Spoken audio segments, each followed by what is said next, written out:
Okay, welcome to another episode of Cinelit. My name is Adam Marsh, and I am joined by my regular film contributor, Daryl Buxton. How are you, Daryl? I'm fine, thanks, Adam. Looking forward to this. Hello to you. Hello to everyone listening. Yes, this is going to be an interesting one because we did New Hollywood fairly recently, a couple of podcasts ago. We did a whole 2-podcast episode of looking at the New Hollywood movement, and you made a comment during that podcast that I felt could not go unanswered, could not go without being challenged in some way or explored in some way at least. When you said that Roger Corman was the single most important American director in all of cinema, I think you believe you said it. I think you started off saying in Hollywood, but then went and corrected yourself and went in all of cinema. So we are here to look at that. We're here to look at Roger Corman, to his impact on cinema, his impact as a producer, as a director, as a talent spotter, and a career that is still going strong now, well into his 90s. Yeah, he turned 94 about a week ago, and he's still got a foot in the business. He's not as busy as he was, but he's still got companies going. Apparently, he's embroiled in a big legal argument with his sons at the moment about them inheriting the rights to his film catalogue. So he's still involved in all kinds of bits of business in the film industry, and he's got credits as recent as sort of 3 years ago. So I think I bought that from Death Race 2050. Death Race 2050, yes. That's right. I quite enjoyed it. I thought it was a lot of fun. Yeah, it is. And he's only 94, so who knows what he might offer in the future. Absolutely. But yeah, to come back to the remark that you made earlier on, what we said during the previous podcast, I think certainly there's a very, very good argument, and we're going to make that today, to say that certainly in post-war cinema, in the history of modern American cinema, and therefore I think because American cinema is so influential, I think you can apply this globally. I think, and hopefully we'll make the case today, that he is a linchpin. You think of anybody, pluck a name out of the air like Tom Cruise or someone, you take them out of Hollywood history or film history, and does the whole thing collapse? Does everything we know fall apart? No, it doesn't really. You lose a few Johnny Depp films or a few Tom Cruise films if you remove them. But you take Roger Corman out of history, if he'd never existed, I don't know what we'd be watching. It'd be very, very different to the cinema landscape that we know. Okay, well, let's explore that claim. Roger Corman, how do you get his start, Darryl? We talked like he's had a long career. So he started off in the 50s? Yeah, 1953, yeah.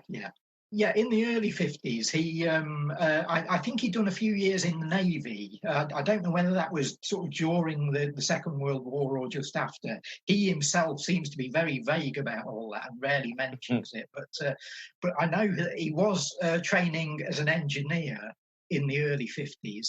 And according to the books that he's written and all the books on him, there was just this nagging thing inside him. He thought, I've got to write. I want to write movies. And so he got out of engineering, and his parents were very supportive. And he started sending scripts here and there. And he sent a script called House by the Sea to the Allied Artists Company in the early 50s. And they changed the name of that from House by the Sea to Highway Dragnet.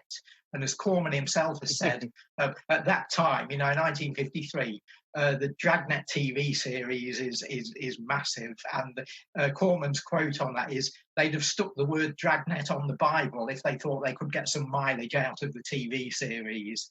It is funny because that does seem to mirror a lot of what Corman's career ended up becoming.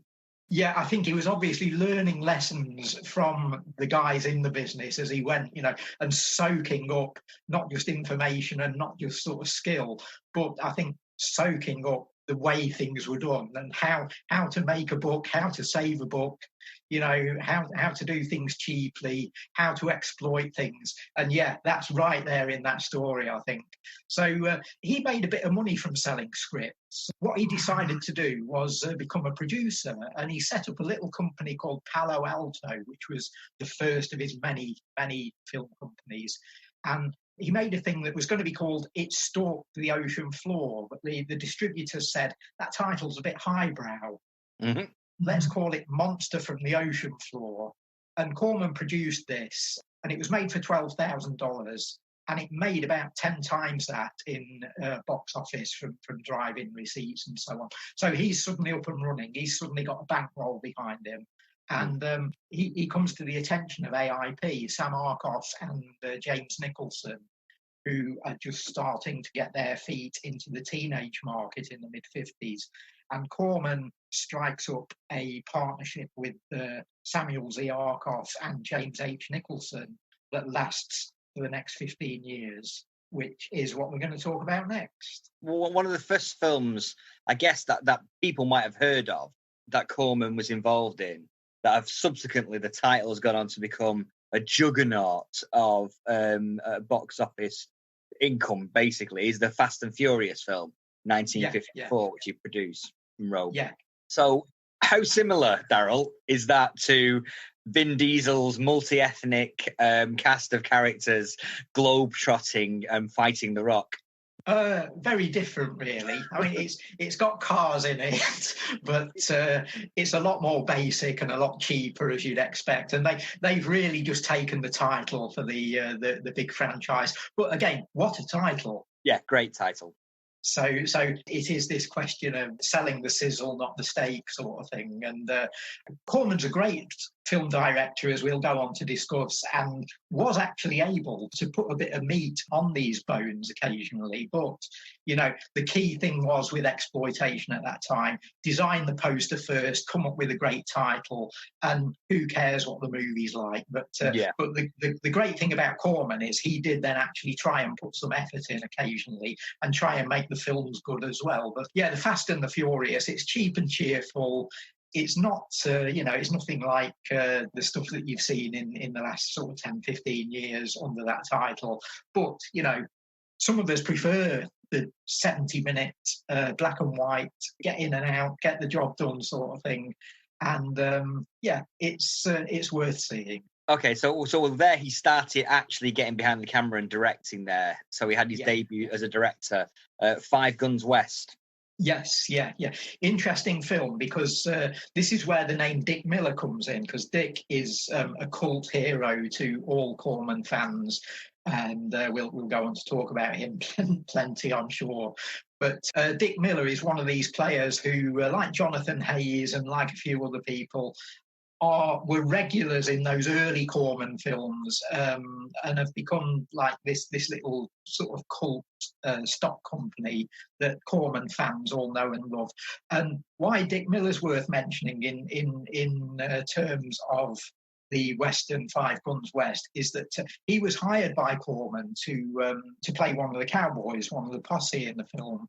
And as they're filming, the filming took, a week or something, and while they're filming, Corman realises that he's not got enough extras, and he gets Dick Miller and one or two of the other guys to masquerade as the Indians as well as the cowboys. And Dick Miller always says, if you watch the final edit of the film, I'm in the posse that actually shoots my character. So he's playing a cowboy shooting himself as an Indian. So this is the world of filmmaking that you're dealing with.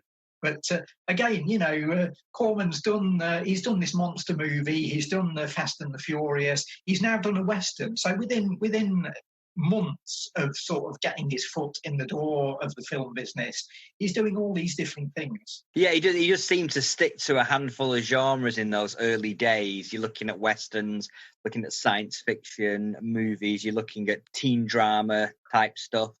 He just seems to be following trends. I mean, he even does a gangster movie in that first 5 or 6 years, doesn't he? Yeah. What do you think of the? I mean, a couple of standards that scream out to me. One of them, obviously, Machine Gun Kelly is known as one of the standouts of that period. Another one that is unique in the sense that it's been remade twice is Not of This Earth, which was 1957, then was remade in the 80s and remade in the 90s. Yeah. Any others that stand out for you in that first handful of years? Yeah, there's you mentioned how he sort of followed trends and how he was doing sort of teen stuff, and he got onto the rock and roll bandwagon, and he could never attract AIP, could never attract sort of Eddie Cochran or Buddy Holly or Elvis into their films. So they were making films like Rock All Night and Sorority Girl, where they sort of get whichever bands were cheapest, people you've never heard of. But the films are great, and again, you've got all the regulars, Jonathan Hayes and Dick Miller, who are maybe sort of 5 years older than the kids in the film. So they end up playing sort of bartenders or the guy who owns the nightclub or something. It's kind of ironic with those teen movies because later on, being older than much older than a teenager, and obviously became a trait of many teenagers in Hollywood cinema. You think like Grease, where they all look like 45 and drawing a pension, something like that, and they're playing teenagers. Sure, yeah. I mean, it's still going on to this day. At Quad last year, we showed Lords of Chaos, the film about the Norwegian black metal scene. And that's got a load of Hollywood actors, all aged sort of 29, 30, playing 17-year-olds. So it still happens to this day. Yeah, another one that jumps out to me is the sort of like, it is the science fiction stuff. So you've got, and I quote, you have the Wasp Woman. Yeah. The Brain Eaters, as one of his produced films. Yeah. What else have we got? We've got The Beast with 1,000 Eyes. Is that one of them? Beast with 1,000,000 Eyes. 1,000,000 Eyes. Sorry, I'm underestimating. That's an interesting one. That's another one that he produced and somebody else directed, although word is that Corman sort of, hovered around on set and did most of the work.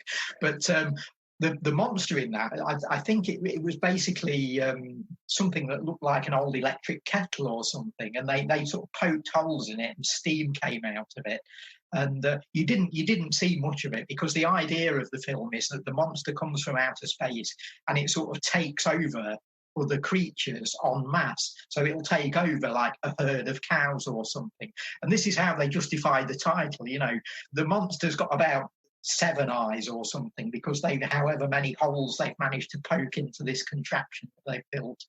But Corman, as always, came up with an explanation and said, yeah, it's the beast with 1,000,000 eyes. It takes over the inside of everybody's head, and so they got around it that way. So yeah, he'd always got a great way with the patter and a great way of sort of explaining away these outrageous titles. Wasp Woman's an interesting film because it sounds as though it's going to be about a woman who turns into a wasp, and the advertising on the poster sort of suggests that as well. You've got the huge body of a wasp with a sort of woman's head, but the film itself is actually about the cosmetics industry.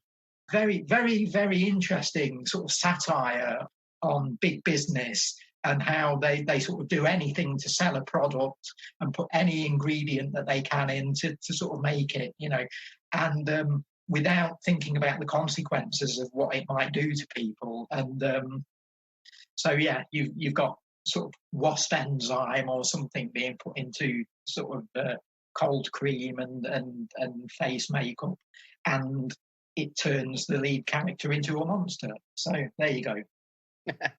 Well, why wouldn't it? Yeah. Much of a movie if it just worked. Okay, so we're moving on to I guess one of the key critical hits, I guess, of that period, and it's another Dick Miller. It's Bucket of Blood. Bucket of Blood, my favourite Corman film, I think, or up in the top 3. Great movie, just great film. And again, Bucket of Blood is a typical drive-in title. You think, oh yeah, we're going to go along and pay $2 to see this and eat our popcorn, and we're going to get buckets of blood thrown at us. Not about that. It's about beatniks. It's a satire on the contemporary trend of the beatnik, which, to anyone who doesn't know, were these sort of coffee house poets and artists, very much like the sort of scenes you get in certain American cities and certain parts of London, say today, where you've got these little communities, little art hubs and things, and they're very sort of insular, and they're sort of selling all their work to each other, sort of thing. And occasionally you'll get magazines coming along and writing about them. I suppose even punk rock sort of started out as a bit of a scene like that, where it was sort of 15 people in London, but they managed to get publicity. And the beatnik thing in the States was the same in the 50s. You'd got sort of poets like Allen Ginsberg and people, and you've got people doing sculpture and art and painting and music, all happening in these sort of Californian coffee houses. And Corman does this great sort of satire on this, written by Charles Griffith, who was one of his main writers at the time. And Griffith could turn over a script in about half a day. If Corman wanted him to make a film, he'd just go and write the script and deliver it a couple of days later. And it was always quality stuff. And they do this great satire on the beatniks. And Dick Miller gets his sort of prime role here, playing a character called Walter Paisley, who's like a waiter at one of the cafes where all the artists hang out. And he's trying to become a sculptor, but he's terrible. He can't do it. And then one day he accidentally kills his cat with a palette knife, sort of throws it across the room, and it embeds in the cat. And he covers the cat in clay and takes it into the coffee house the next day. And everyone acclaims him as the great new artist, and of course what he has to do then is kill and kill and kill in order to keep creating new sculptures and new art. So very, very clever satire, and it's a title that we'll come back to later on, because I've got something to say about a remake of Bucket of Blood later on. But for now, let's just leave it at that and say, if you're going to start delving into the Corman work of the black and white late 50s period, Bucket of Blood is the film to go for, definitely. Okay, well, leaving listeners with something to continue listening to this podcast for. More thoughts on the Bucket of Blood later. So there we move on to, I guess, a pivotal point where we get Little Shop of Horrors, the non-musical version, and we get House of Usher. So two quite key films in his back catalogue there. Yeah, both made in 1960, a year when he probably made about 7 other films as well, And how can he fit all these in? Well, the simple answer to that is, if you look at the making of Little Shop of Horrors, he shot that in 2 days for a bet, basically. They just finished another movie. It might have even been Bucket of Blood, and they got sort of sets lying around and thought, well, we can either leave the sets standing or we can make a movie this weekend. And again, it was Charles Griffith sort of came up with the script, and Corman set himself a challenge of can I make this film in 2 days? And I think officially it was filmed in 2 days and 1 night. And of course, we've seen over the past 60 years what that 2 days has turned into. It became a huge Broadway musical. It became a big hit film when it was remade in the 80s, when the musical was filmed in the 80s by Frank Oz. And people probably know that version now, the sort of Steve Martin and Rick Moranis and Ellen Green. And people know that, and they know the Broadway show, but I wonder how many realise that it all harks back to this film that Corman shot over a weekend. And of course, his big discovery in that movie, who'd already done a couple of acting jobs elsewhere, but came into this one and stole the show as the patient in the dentist scene, is Jack Nicholson. Yeah, that's where he first raised his head. One of Corman's first big discoveries, and again we're going to talk about this later on. But yeah, Jack Nicholson's there as an actor, comes in, does this one scene, steals the show, which he didn't always in his early films. But yeah, he this was the first time where you saw Jack Nicholson on screen and thought, yeah, there's maybe something there in this kid, You can see why it did go on to have such longevity in history and culture. That story, because even though it is bare bones carnivorous plants, it's not a world of difference from Attack of the Giant Leeches or Attack of the Killer Crabs or any of the other types of movies that Corman was making. Other than it's got a much more set bound, much more black comedy, black humour to it. That was probably that was missing in some of the sci-fi stuff that Corman was doing at the time. Yeah, and again, it's got elements of sort of satire and talking about contemporary trends and so on, and it's got really interesting characters. I mean, the plant in the first movie isn't up to much because they're making it with no money. It's nothing like the one on Broadway, but it's endearing in its own way. It's the sort of thing you could knock up in a plant pot at home, make it out of papier-mâché at home. But it's all about the characters. It then becomes about Dick Miller's in it again as a guy called Verson Fouch, who comes in to buy flowers so that he can eat them. And Jonathan Hayes, who was sort of vying with Dick Miller for parts in Corman films, actually gets the starring part in this one. So where Dick was the star of Bucket of Blood, Jonathan Hayes gets his chance in Little Shop of Horrors. And then, as I say, you've got Nicholson in this bit part, and you've got various other people that you'll know from other Corman movies filling out the rest of the cast. And yeah, it's this really lively, genuinely funny little horror comedy, really good little black comedy. And as you say, strong enough for it to have a sort of lasting appeal, which, as we know, it has done. Okay, so I guess now we move on to probably what Corman's directing career is most known for. And that's his collaborations and adaptations of Edgar Allan Poe, beginning with The House of Usher in 1960. He made these partially for FAAIP, but wasn't it something to do that they were on the school syllabus? I remember reading something about these films. These films were on the school syllabus, so he could guarantee to get them into school if you made them decent enough. I don't know about that, but that sounds like a move and possibly a way of raising money for the budget. If you could get the American education system to put a few $1,000s in, that might, that's a story that's new to me, but it sounds very Corman. And he always took these films seriously as well. If you listen to the commentaries that he's done on DVDs for the Edgar Allan Poe movies, he talks about them in the way that a sort of Sudi film critic would talk about them. Corman's actually sort of explaining the symbolism in them and the sort of sexual imagery and things.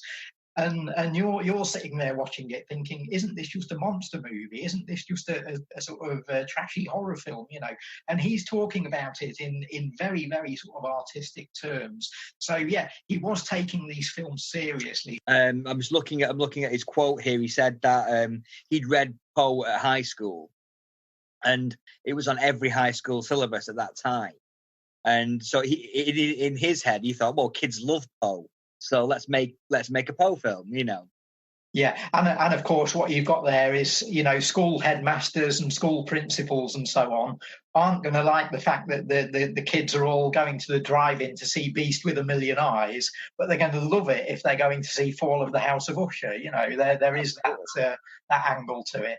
Yeah, the name to throw in at this point is Vincent Price, who's sort of known to the world now as a sort of big horror movie star. But at that time, in 1960, he'd done a handful of horror films, but he was better known as a sort of suave sort of character in film noir and thrillers, But he'd done House of Wax early in the 50s, in 1953, and he'd done The Fly in 1958. Do you think it was The Fly that might have attracted Corman to him? Because the Wasp Woman, looking at the Wasp Woman's poster, it is basically The Fly, but with a woman and a wasp rather than a man and a fly. Yeah, but then, as I say, the Wasp Woman, the movie, is really nothing like that. But it's all about the poster again. It could well be that Corman's looking for a leading man to sort of do. And of course, at this point, it's not a Poe series; it's just the one film they're going to do. Yeah, it's Fall of the House of Usher, or House of Usher, as it was called on screen. I'd like to think that Corman was more attracted to Price as an actor for the sort of body of work that he'd done, rather than the fact that he'd done a couple of high-profile horror films. Nobody really saw Vincent Price as being a sort of majorly a horror star at that point, and it was Corman who really sort of brought that out. He'd started doing more, though, hadn't he, at that point? Because he'd done, like, The Fly in 58, he'd done House on Haunted Hill in 59, The Return of the Fly in 59, The Tingler in 59. Yes, he was working for William Castle. Yeah, it was. Yeah. So maybe he'd started doing independent work a bit more, and that brought him more onto the, I guess, onto the wage bracket of a Corman level. That would have put him on Corman's radar, definitely. Hey, I can get Vincent Price, who's a guy that everybody knows, and I can get him cheap. So, yeah.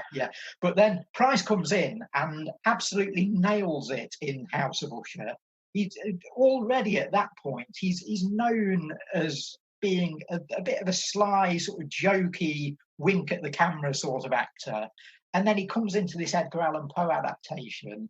And it's in colour, which is a change for Corman, and a bit of a change for Price at that time after the William Castle movies.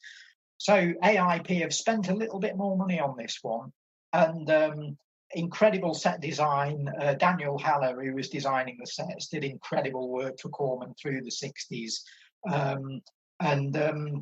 You've got Price there as a good, solid sort of Hollywood presence, and he plays Roderick Usher in such a fragile and tender sort of way, and I'm using the word tender there in not in a sort of loving sense, but in the sense of a man who's racked with sort of pain and torture all the time, and he actually conveys that through the screen. It's an incredible performance, one of his best ever, and as often with Vincent Price, it's those performances where he plays against type and against character that seem to stand out in his career. And this one's right up there with the best performances he ever gave.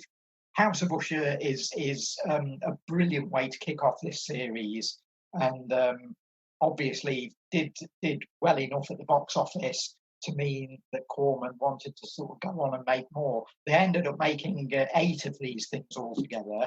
And they were so successful that AIP actually carried on retitling other films as though they were Edgar Allan Poe movies later on. But even Witchfinder General, another Vincent Price film, which is nothing to do with Corman, they released it as The Conqueror Worm in the States, which is the title of a poem by Edgar Allan Poe. So even sort of 8 years later in 1968, AIP are still trying to mine this Edgar Allan Poe seam, even though Corman was only working on the films till 1965. But in that time, he did 8 movies, 7 of them with Vincent Price, the other one being a great version of The Premature Burial with Ray Milland. And but yeah, really, really good films. Very varied as well. I mean, they did a version of they did a film version that was adapted from the poem The Raven, which gave the scriptwriter Richard Matheson a chance to basically write his own movie, because you can't make a film out of a poem. So, and that's done as a comedy. That is done as an out-and-out comedy. But then you've got the more serious films like House of Usher and Tomb of Ligeia, Mask of the Red Death, which is a very, very sort of Bergman-esque sort of art movie. Very, very sort of influenced by Bergman's The Seventh Seal. And in fact, a film that's worth digging out and watching now, because it's all about people being trapped in a mansion during a raging plague. So it's very contemporary. You're looking for a Corman film to watch today, Mask of the Red Death. Yeah, so but that's the one that stands out for me in that whole period is Mask of Red Death. I saw a whole retrospective of Corman's Poe stuff in Edinburgh when Corman was the guest there at the Edinburgh Film Festival a few years ago. A good few years ago, no, 10 years ago, 15 years ago. And that really stood out as being one of the highlights, if not the highlight, of Corman's career visually as a director, because it really just pops off the screen. The colours, the style of it, it really does seem like he's stepping up his game for that film. Yeah, well, he came over to Britain to make that, and Anglo Amalgamated, the British film distributor, had actually put money into the earlier Poe movies to guarantee them sort of distribution rights in Britain and make sure that Anglo Amalgamated got a share of the profits. So I suppose nowadays, the way film financing goes nowadays, you might actually say that those are part British movies, you know, in the sense of finance. Yeah. But back then, they were putting a few grand into each one, and nobody really knew, you know, because it was all done under the radar, and they just ended up taking part of the British box office. But Corman was lured over to England to make the final two Poe movies, Mask of the Red Death and The Tomb of Ligeia. And Mask of the Red Death is the first one, and I forget what the film was, but it was shot on the sets of another movie. Might have been A Man for All Seasons, I think, but it was a big British production of the time, and the sets were still standing. And Daniel Haller sort of added a little bit to them, but they basically filmed on standing sets and gave that film a much more lush, lavish sort of feel. And yeah, it really benefits the movie. They're not penny pinching here, you know, they're making something on quite a grand scale. And as I say, it's got Bergman-esque sort of pretensions as well. Yeah, it was shot on the sets of the film Beckett from 1964. So you're right, I mean, it does have that sort of like, hey, they've spent a bit of money on this one, but in true Corman fashion, they hadn't. Yeah. I mean, Carry On Cleo was made around the same time, and that did the same thing with the sets of Cleopatra. But so it was in the air at the time. But Corman was great at that. You know, he didn't want to penny pinch, or, well, if he did, he didn't want the films to look cheap. You know, he wanted to make a film on a low budget, but he didn't want the film to look like a low budget film. No. And so the ideal way was to sort of do something like this. And if you've got a standing set, you know, why not use it? Absolutely. I mean, he also he did get a deal with, was it Columbia, around this like mid 60s, late 60s period, where he got like a 3-picture deal with a studio and delivered them a movie. Yeah. And he got hired to do a movie which is like a $2.5 million budget, and he brought it in 400 grand under budget, which is like, what are you doing? No one does that. Yeah, well, his big studio movie of the 60s was at 20th Century Fox. He made the St. Valentine's Day Massacre. That's the one. So that might be the one that you're talking about. And again, that was another gangster movie, and it was based obviously on a sort of well-known actual event. But this was at a time when making a gangster movie was a bit of a gamble, as this was pre-Bonnie and Clyde. You know, gangster movies weren't sort of in the ether. And Corman made one, brought it in under budget and had a reasonable success with it. But this was his one sort of venture into major studio territory, and an interesting sort of anomaly in his career, because it's around the time that he's also getting into what I think we want to talk about next, which is his adventures in the counterculture. Well, that's right. Yeah, I mean, just looking back, I mean, we've been talking about these movies now as if he's a normal director making normal directing movies, and he's not. Basically, I mean, literally the year he made House of Usher and Little Shop of Horrors, he also directed 2 other movies that year, Last Woman on Earth and Ski Troop Attack, ones that haven't stood the test of time as well as those other 2. But he was making generally like 4 films a year, at least. You know, in some years, in 1957, he's making like, he's got 7 films that he made, 8 films in 1957. So he's like, but already by the early 60s, started his career directing in 55, and already by like the early 60s, he's in triple figures, he's in double figures in directing. This is a career that only goes on for 15 years. He stopped directing in 1970, and made dozens and dozens of films in 15 years. So like the experience that he's had by the time he starts directing, like in the 5 years between 1950 and 55 and 1960, when he does the first House of Usher movie, he's directed like 20 films before. And so he's got the experience at that point. And, you know, some of them, as you say, some of them are lousy, but a lot of them are good. They're quality, and some of them are very good. And this is, he's learning all the time. You know, he's developing his own filmmaking techniques. And as I say, he's actually got pretensions as well.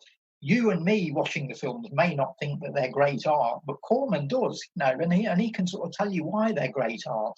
So his DVD commentaries are well worth listening to. because he's a very sort of erudite, very educated man, and if he tells you that he's copying Ingmar Bergman, you better believe it. I suppose we've got two things to move on to now that are sort of intertwined with each other.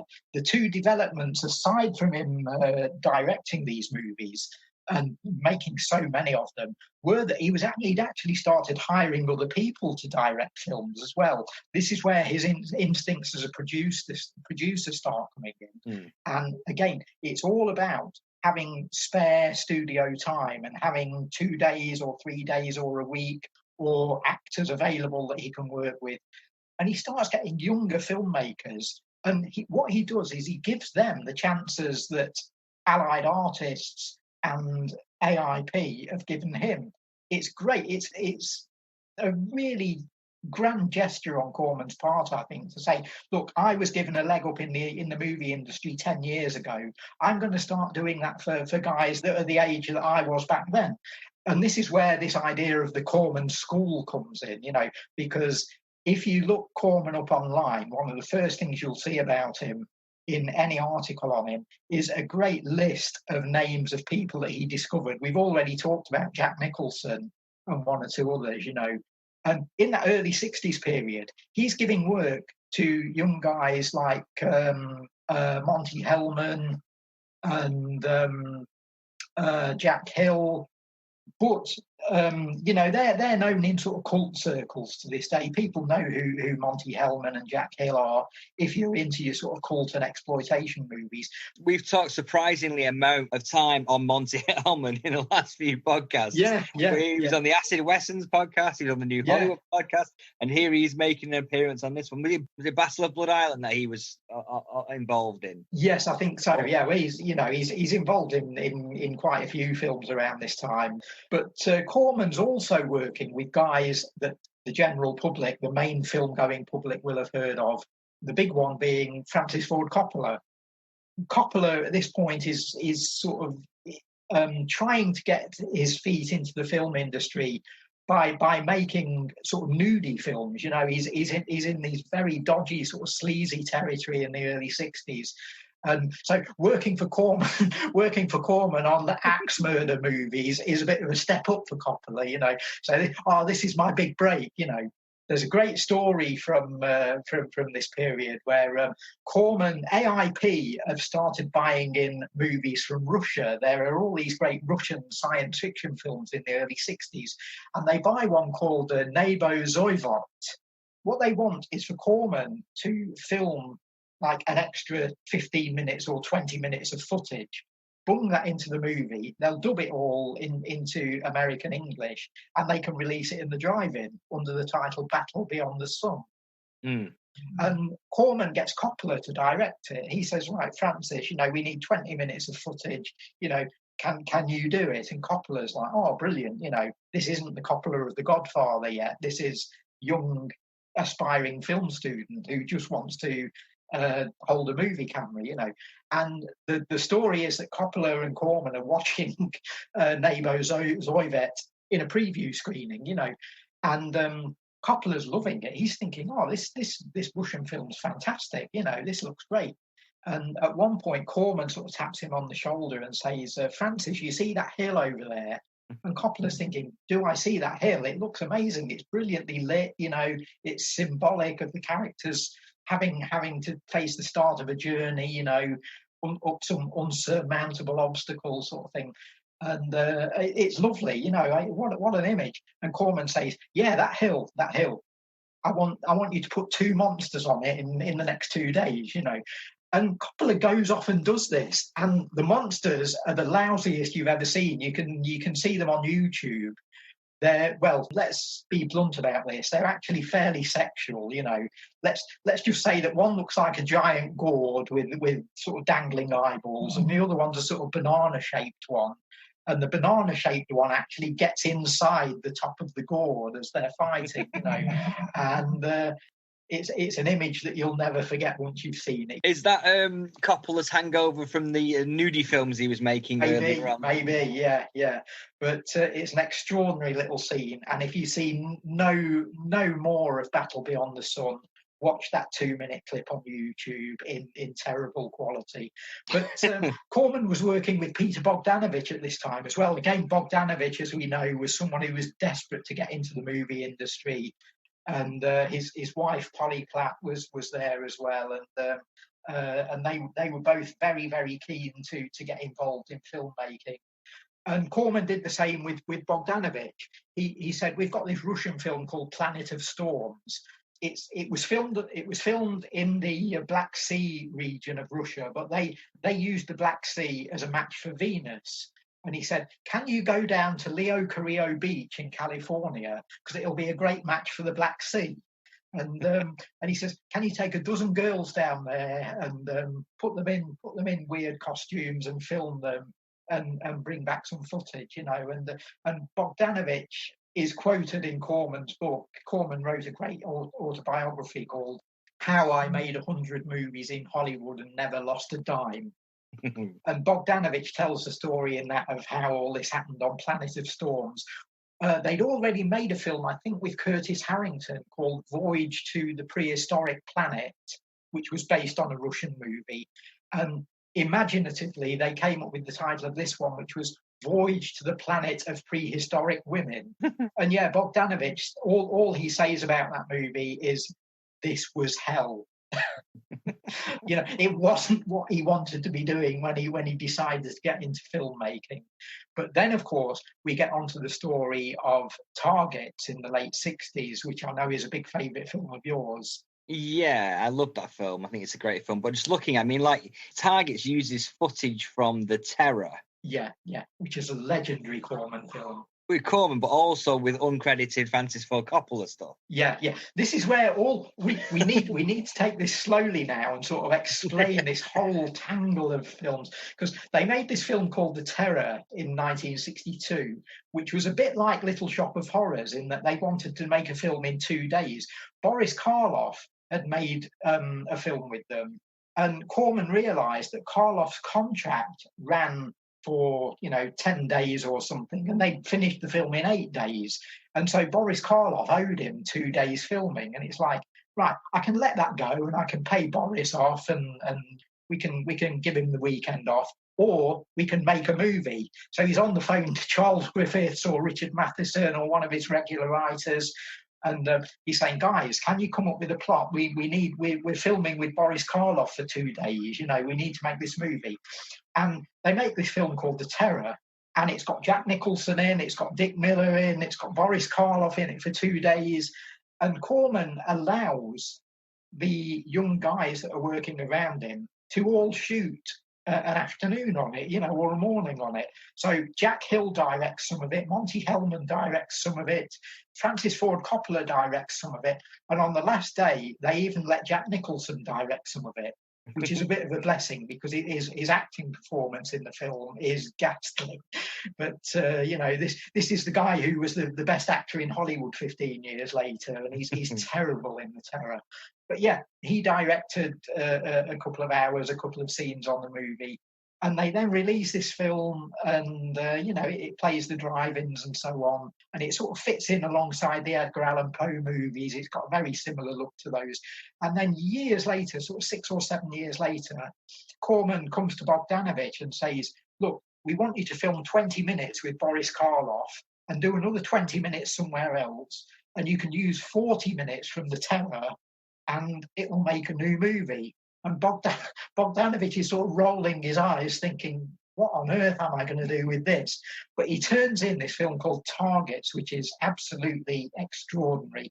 One of the great films of that very sort of apocalyptic period of the late 60s, where you've got, stuff like Altamont going on, and you've got political assassinations going on. And Bogdanovich makes this extraordinary movie under these extraordinary circumstances where Corman is giving him these extreme limitations, and yet he goes and makes a masterpiece. And I know you're a huge fan of it. So. Yeah, I mean, it's one of those movies where it has got all those limitations, but it doesn't feel like the script is born from those limitations. It feels like that's what they always wanted to do with this story, to pit an aging horror star of Boris Karloff, Frankenstein's monster, the legend of Hollywood horror, against a new form of horror, which was in the newspapers. It was in the ex-Vietnam vets coming back from the war, traumatized. It was about snipers, kids trained to shoot people over hundreds and hundreds of feet, coming back from wars and having these skill sets, and then and going crazy and shooting people. So it was in part based upon the school shooting. There was a sniper holed up in a tower. I think it was in Texas. Yeah, Charles Starkweather in the mid-60s. Yes, yeah, and was taking out people seemingly at random. And this kind of horror and this kind of terror is sort of like, there's no master plan behind it. It's just random horror seeps into this, and it pits that horror against the old horror of old Hollywood, of the monsters and the movies, that kind of stuff, and places that in both an actual setting and also as a comment on that kind of way Hollywood's changing as well, new Hollywood and old Hollywood. Bogdanovich takes this footage from this terrible mishmash of a film, The Terror, and he actually makes it look good, and more importantly, he makes it look significant. Because suddenly it means something, and it's brilliant filmmaking, sort of done as he's given this weird sort of can you make this film collage sort of thing, so we can get a cheap little movie that will fill up the schedules, and he turns in this late 60s masterpiece. Yeah, I mean, obviously Polly Platt plays a big part in this as well. I mean, I think Polly Platt's impact on Bogdanovich's career is underestimated, I believe. Particularly when you look at Targets, how great Targets is. It was from her story. You look at Last Picture Show, it was from her screenplay input as well. And when that goes away, when they get divorced, Bogdanovich's films are not as good. I'm not saying the two are aligned, but maybe they are, I think. Possibly. Tell you one thing, Adam, if Polly Platt may have been sort of largely written out of film history, but I can bet you that Roger Corman would have taken note of her, because he went on to further the careers, or start the careers, of quite a few female filmmakers. Again, some of them sort of cult directors like Stephanie Rothman and Barbara Peters, who he got sort of making monster movies.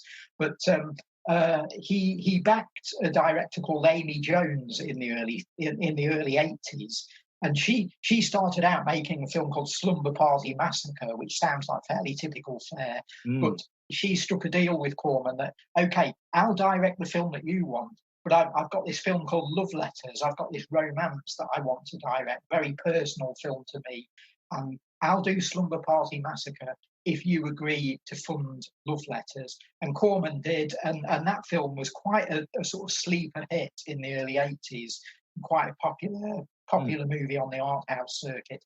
The big female name that Corman backed, and who worked for him in the late 70s and early 80s and went on to have a massive career of her own, was Gail Ann Hurd, the producer who worked on a lot of stuff with James Cameron. And Cameron himself was around working at New World Pictures at the time as well. But we'll come on to all of that later. What we've not mentioned, that we keep trying to sort of jump into, is harking back to what we talked about on the New Hollywood podcast, is Corman's involvement in counterculture movies and getting involved with Peter Fonda and Bruce Dern and Nicholson again on films like The Wild Angels and The Trip in sort of 66, 67. Yeah, let's drag it back to Corman's directing career, because we're shooting off into his producing career. Yeah. Both feet, but he's still not spent force, is he? No. So we got we're moving back to. I mean, I guess the one that stands out to me as the unusual one that might have led to his more interesting, I guess, less money making films, was The Intruder. Slightly before the counterculture stuff, but The Intruder. an interesting movie from race relations kind of point of view. And this is made right in the middle of him doing the Edgar Allan Poe movies in colour, and he suddenly goes back and makes this little black and white movie. It's got this fairly unknown actor called William Shatner in it.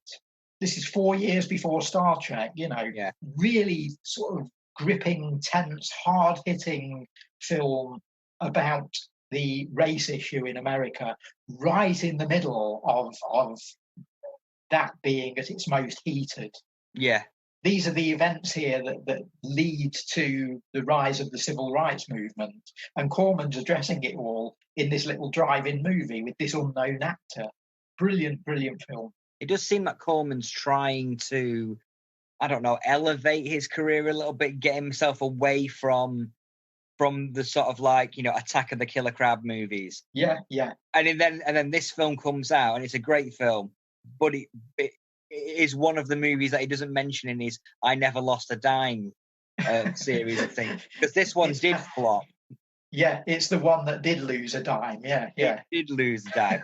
And then he never went back and did anything like that again in that respect. Yeah. But he learned that lesson. I think so, yeah.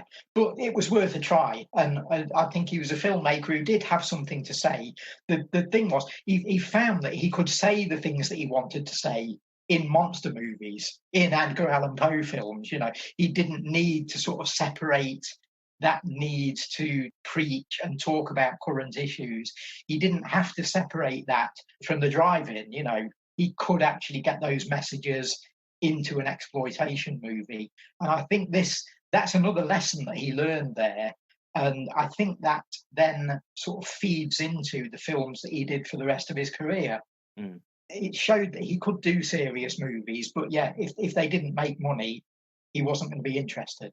So you then get, as we've mentioned a couple of times, the hippie movement and the music scene and LSD are sort of infecting everything in America and across the world, and Corman jumps on the bandwagon.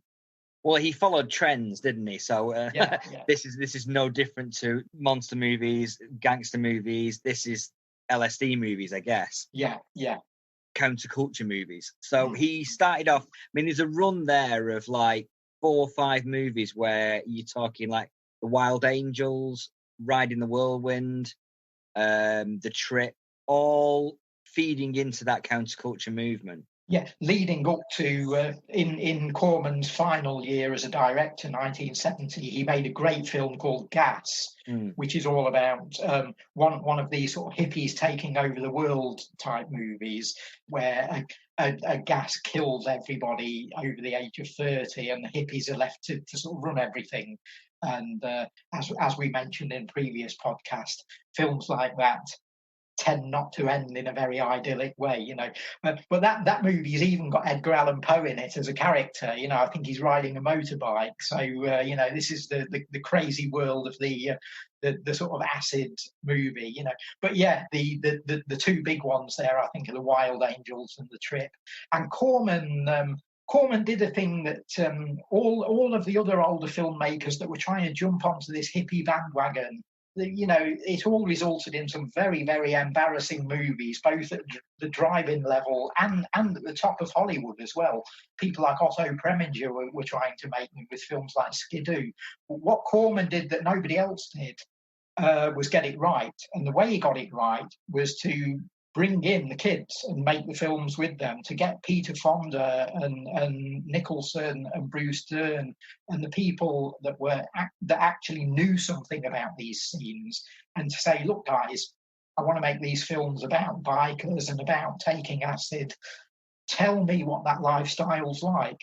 And they jumped at that. Peter Fonda loved the chance to get involved in these movies and to actually tell the story of his generation on screen. I said that A Bucket of Blood was one of my favourite Corman movies. I think I'd put that in the top 3 with The Wild Angels and The Trip. I think those 3 films are the best that he ever directed. And they all have something to say about contemporary youth movements. Yeah, I think you're on the right lines there with those 3. I think they're the ones that stand out in the career as films that have impacts beyond their time. Yeah. So let's delve into the Wild Angels.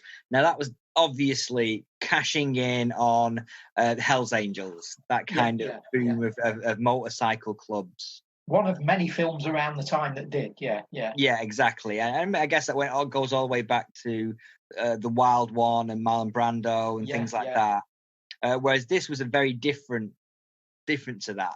So it wasn't about teenage. It was about teenage rebellion, but it had roots deeper in society than just being a teenage rebel. Yeah, and it's a much more melancholy film than you might expect as well. It's, I mean, Bruce Dern's character in the film dies very early on, but then stays in the movie as a corpse, and it's all about the Hells Angels sort of staging his funeral. So it's not quite the sort of rip-roaring bikers on the road coming to your town and terrorizing your neighborhood sort of movie that the poster might suggest. It's about one of the Hells Angels dying and the others trying to stage his funeral in the face of hostility from the man and the authorities. Yeah, I mean, what is it, Daryl, that they want? That's the question. What is it that they actually want? It is indeed, yeah. We want to be free. We want to be free to ride our machines. We want to get loaded and we want to have a good time. There you go. So this movie was released. Was it? I'm assuming it was successful. Yes, very, very. Yeah.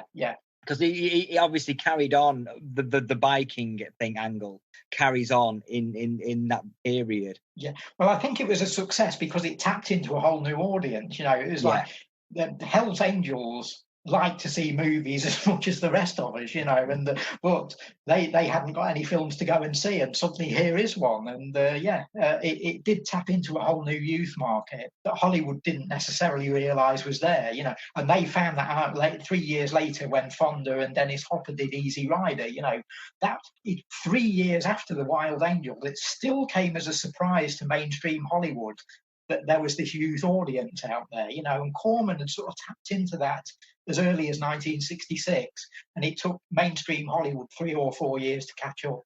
Okay, let's move on to The Trip now. Arguably one of Corman's highlights as a director, visually, storyline-wise, tapping into counterculture, all those things align, and it also brings him together with a handful of key figures in Hollywood that would be key figures in Hollywood over the next 10 years, particularly like Jack Nicholson. Yeah. But also continue with Peter Fonda and Bruce Dern. And Dennis Hopper briefly. Yeah. But also still Dick Miller still. Yeah. We're not getting rid of Dick Miller. We're moving on to this way, but we're still having Dick Miller. Yeah. And one, I mean, you mentioned the film's visual look, which is great, but a lot of it harks back to stuff that he was doing in the Edgar Allan Poe films. A lot of the weird psychedelic effects and so on. You look at the Edgar Allan Poe movies, and what he did in the titles of the Edgar Allan Poe films was sort of do these visuals where it seemed to be sort of pouring tins of paint on top of each other and filming the swirls, And in 1960, you thought, oh, that's 2 tins of paint being poured on top of each other. In 1967, you're thinking, oh, man, far out. But he's still using very, very similar sort of visuals in The Trip. And the Edgar Allan Poe audience is thinking, well, we've seen this, but the hippies are all going, oh, this is incredible, Yeah, Peter Fonda plays a director. So there's an element of like, is this like for like? Is this autobiographical? But it couldn't be further from the truth. Corman was not part of that scene at all. In fact, famously, he got no idea about LSD, but he wanted to know. So he sort of asked Fonda and his connections, can you arrange it so I can take acid before the shoot, to see what it's like. And apparently he did, and he didn't get any reaction from it whatsoever, but sort of understood that other people did. So I think his intention there was to sort of experiment and see that, what would happen, and if he did have a good or bad trip or whatever, and to feed that into the movie. But as nothing happened whatsoever, he then had to just use his own visual imagination, which luckily was sort of fertile enough to manage to make a film that did put that kind of experience on screen. And I'm sure Fonda and Hopper and the other guys around would have told him if he was going wrong. So they were happy with what he was filming and what was coming out in the rushes. I think it's a film that does hold up better than most in terms of actually recreating an acid trip and getting the highs and the lows of that. Yeah, as you say, interestingly, Fonda plays a film director. So you've got this comment on Corman's own situation there as well, and examining a character in a way very much like himself, sort of a few years earlier. But just a fascinating film in so many ways. And for me, it's the way that he works in the whole sort of counterculture thing, but brings in these elements from the Edgar Allan Poe movies too, as well. And it stands possibly, if I had to choose, as his very, very best film. So it was an interesting time that this was made as well. I mean, because up until the previous year, LSD was legal. Yeah, particularly in Hollywood. Well, Vincent Price had taken it or his character had in The Tingler. That's right, yeah. William Castle film that we mentioned earlier. And wasn't Cary Grant famous advocate for LSD as well in the late 50s, early 60s? So this was being made at a time where they just banned it in 66. So as soon as it became illegal, then it became ripe for film for being counterculture and being... The counterculture are in there and Cormans in there, so yeah. So moving on from that, is there anything else from that period that you want to talk about, Daryl? As I say, he quit as a director in 1970, a year in which he made about 5 films, I think. But having made half a dozen films, he decided to call it a day as a director. And he left AIP and set up his own film company called New World in the 1970s. But there was a little bit of a crossover. In the early years of the 70s, he was producing films for other young filmmakers at AIP. And this is where you start getting some of the interesting names coming in, like Ron Howard, who's at the time, would have been best known as actor from the Happy Days TV show, and has gone on to have a massive, major Hollywood career as a director. But Ron Howard was making films for Corman. Martin Scorsese came in to make Boxcar Bertha, which is very, very interesting early Scorsese film. And Scorsese said about his experiences with Corman, while he was making Boxcar Bertha, Scorsese says that Corman said to him, "Martin, what you have to get is a very good first reel, because the audience want to know what's going on." And he says, "You need a very, very good last reel, because people want to hear how the film all comes out. Everything else doesn't really matter." And Scorsese says, "That's the best sense I have ever heard from anyone in the movie industry." Okay, so just going back a little bit on that connection there.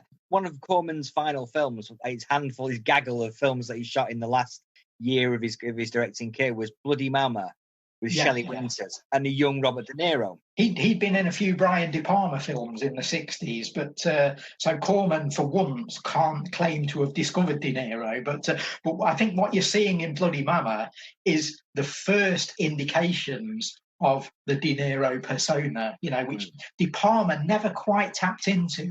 He was filming with Bob because, it's Bob De Niro, my mate, let's put him in a movie. But it was Corman and Bloody Mama that really started tapping into, what can this guy actually do? What's he all about as an actor? And obviously Scorsese would have been someone among the audience to see that film. I don't know, I've never heard him talk about this, but it may well be that was the first time that he sort of saw De Niro and thought, hey, this guy's interesting. So the rest is history. So one of the first things that struck me when I was starting to do a bit of research into this was like, I thought, well, I'll have a look at his credits, Roger Corman's credits. So I fired up IMDb, typed in Roger Corman, and he said, Roger Corman, actor, Silence of the Lambs. And that's literally what he says, that Corman is the most successful film of his career. The thing that most people know is Silence of the Lambs. And that came about because of his connection to Jonathan Demme, who in these early years of the New World Pictures, he was involved with on a film called Angels Die Hard. Yes, yeah. Angels Hard as They Come, is it about that kind of period, which involved Jonathan Demme. So that was one of the first connections there with other talent, I guess, discovering other talent. Yeah, and the great thing is, and the connection with Silence of the Lambs and other films, is that these guys that Corman discovered never forget it. In Corman's book that I mentioned, How I Made 100 Movies in Hollywood, half of that is written by Corman and a ghostwriter, but it's filled with anecdotes and stories by Jack Nicholson, Scorsese, Bruce Dern, Dick Miller, everyone that Corman ever worked with. Bogdanovich tells some great stories. And one thing you got here is the guys that Corman discovered and gave a chance to never, ever forgot it. When there was a documentary made about Corman a few years ago, which is available on Blu-ray, well worth looking, and Scorsese and Nicholson are sort of banging on the door to be in it. You know, they're desperate to get in and tell their stories about working with Roger and how he gave them a break. Nicholson talks and talks and talks about Corman all the time. And a lot of the directors that Corman gave a leg up to, when they made it big in Hollywood, they came back to him and they said, Roger, will you be in my movie? Will you do a cameo in the film? You know, so he's in The Howling, the Joe Dante film. He's in Silence of the Lambs. He's in around about the time that Coppola was working with Wim Wenders a lot in the early 80s. Wenders made a great film called The State of Things, one of my favourite films of the 80s. And that's all about a filmmaker who's struggling to do a remake of Roger Corman's Day the World Ended. And he's trying to make this sort of art house version of The Day the World Ended, which is an old Corman film. And the only place that the filmmaker in The State of Things can get money from is from Hollywood gangsters. So he's trying to make this art movie, but it's being funded by the mafia, basically. And Wenders makes this real interesting sort of movie looking at the whole state of filmmaking and the state of independent art. And of course, he's got a character who's a lawyer in the film. So who's he going to cast? He gets Roger Corman to play the lawyer. And very good too. But they didn't just put Corman in cameos in these films. They always tried to make them fairly significant, like the little bit that he does in The Howling. A distressed character rushes out of a phone booth somewhere in LA, and the guy standing outside the booth waiting to use it is Roger Corman. And not only does Joe Dante have Corman come in and show his face on screen, but the first thing he does is he checks the slot for loose change. It's not just, let's get Roger in a film. It's, let's have a dig at him. Let's say that, you know, he's a penny pincher. So, yeah, they'd always love to do this. And Corman graciously would always go along with the gag as well. I think he loves his reputation, and he sort of plays up to it, you know, he really does. So looking at some of, obviously we mentioned some of the bigger names that were discovered by Corman, Coppola and people like that. But I'm looking back here now, you got like people like Curtis Hanson, directed his first films. Yeah. For Corman with Sweet Kill in 1971. Went on to Oscar winning with LA Confidential. Yes, yeah. Obviously we'd worked with Jack Hill, and Jack Hill went to be part of that blaxploitation. Yes, he was the white director who made most of the blaxploitation classics, Foxy Brown and Coffee, all the great Pangria films. Yeah. Other names to throw in, I suppose, the slightly cheaper end of the market. There's somebody like Jim Wynorski, who sort of came along in the 80s, much later, started making films for Corman in the 80s, and continued to make films for Corman for about the next 25 years. So managed to get a career in drive-in and straight-to-video movies, and made dozens and dozens of cheap monster movies and cheap horror films with Corman producing. One interesting name here is Jimmy T. Murakami, who was an animator who Corman hired in the wake of Star Wars. Everybody was doing their Star Wars rip-offs. And one of the most successful in 1980 was a Corman-produced film called Battle Beyond the Stars, not to be confused with Coppola's Battle Beyond the Sun. Battle Beyond the Stars, which was an attempt to do the Magnificent Seven in space. They got Robert Vaughn from the Magnificent Seven to star in it. They got Sybil Danning to appear in it in a number of outrageous costumes. And they got this animator, Jimmy T. Murakami, to direct it. And he did a great job, and it made a ton of money. And it was one of the best Star Wars rip-offs. And Jimmy Murakami then got back to his animation roots because he was one of the animators working on The Snowman a couple of years later, the Christmas classic. And he then directed and was the main sort of guy behind the adaptation of the Raymond Briggs When the Wind Blows. So quite a big name there in the world of animation. But Corman was a guy who sort of gave his filmmaking career a real leg up. Yeah, I mean, another one I want to pull out of the massive list of people that was that got the start was George Armitage. Yeah. Who went on to direct one of my favourite films, Grosse Pointe Blank. But he also directed Miami Blues, which is a great movie as well. He got his start with Corman as well. Yeah. There's so many names. I mean, there's loads. Robert Towne, who wrote Chinatown, had written loads and loads of stuff for Corman in the early 60s. Corman didn't like working with Robert Towne all that often because unlike Charles Griffiths and unlike Richard Matheson and the other writers, he took his time. Matheson would bang out a script in less than a week. He'd do a script in 5 days.